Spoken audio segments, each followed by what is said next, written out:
When a string is out of tune, it means that the pitch has either gotten flat or sharp.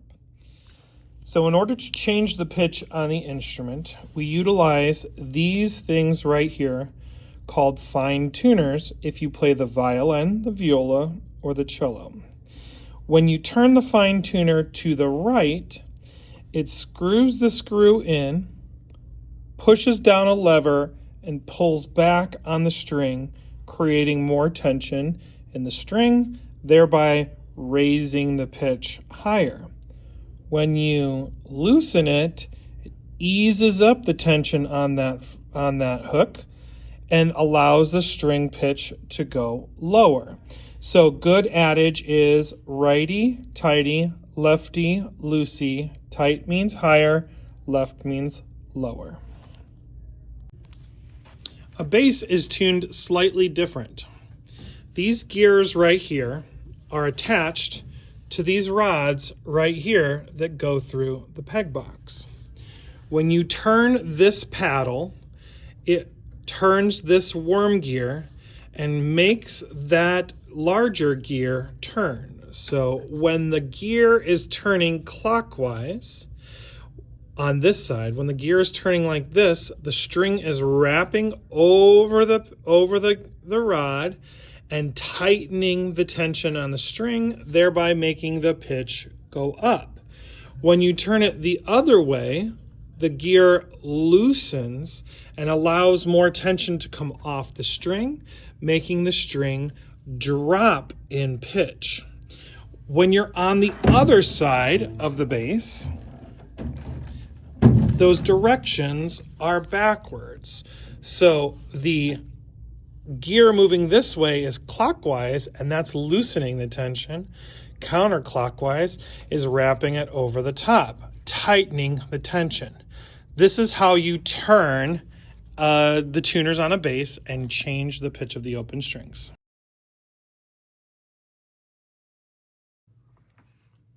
Here are two examples of tuners you may see when tuning your instrument. The one on the right is called a Snark tuner. These tuners will be provided to you in classrooms. The one on the left is my phone with an app that I have downloaded called Tuner Lite. All of you have access to this app on your iPads. I wanted to show you how the tuners work and how they register a sound. I'm playing the D string on this violin, and as you can see, it's picking up that it's a D. And if you notice on my phone, you see that line going straight up and down as close to zero as possible. And on the tuner to the right, the Snark tuner, you can see that there's all the red, a little bit of this blue, and green. And there we go. We're straight up and down. Each of these tuners is reading an in-tune D. If I make the tuner go flat and make the note go flat, you can start to see how the line of the tuner goes to the left on my phone, and it's just a red series of lines without the blue line in the middle. But as I tune this instrument, you can start to see the line move to straight up and down. The red lines start building towards the blue line, and now we are perfectly in tune. The tuner on the left is straight up and down. The tuner on the right is all the red with the blue.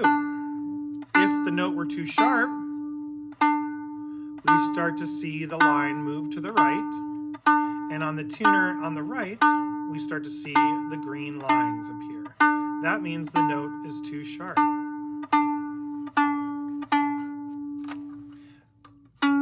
Now, you'll notice that the note has been turned to C sharp.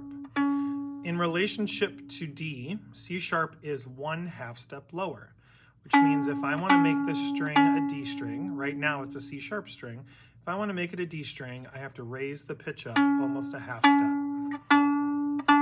So now you're starting to see it switched over to D, and now I'm flat, and I just bring this up. Last little bit is notice how it says D natural. It says D, only the letter D. It doesn't say D flat or D sharp, it just says D. This is what we want to look for when we tune our instruments.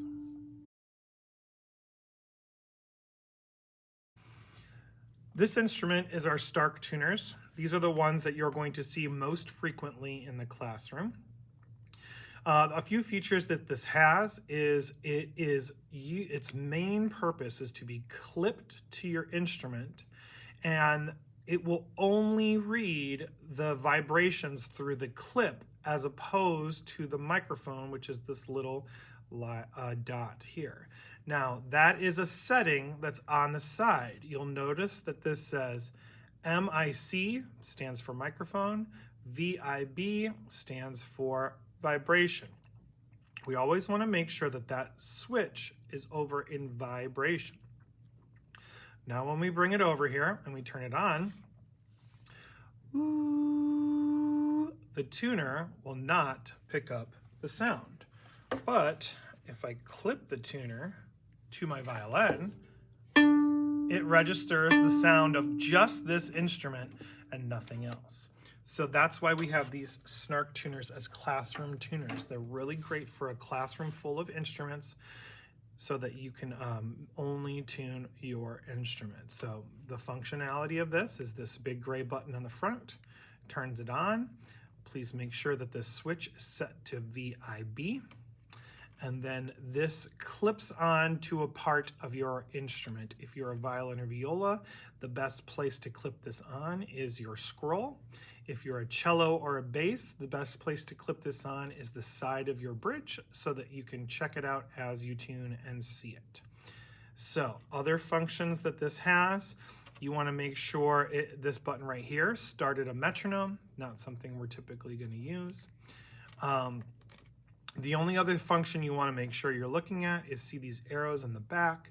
These arrows will actually calibrate this so that it reads, so that it's looking for 1/2 step lower or 2/2 steps lower. So we want to make sure that there's none of these little flats here. We want to make sure it's completely blank, and you're only going to see this line here, and that's indicating that it's ready to be tuned.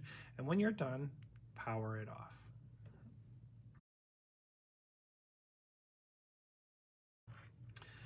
The other tuner is one that you're going to probably want to use at home, and it's the one that you would download to a phone or your iPad. And the one we're looking at is this one right here called Tuner Lite. This is a great all-purpose free app you use on your phone. When you open it up, you're going to see something that looks like this. This speaker button generates a tone. So if you want to tune by ear, press the speaker and it will generate an A.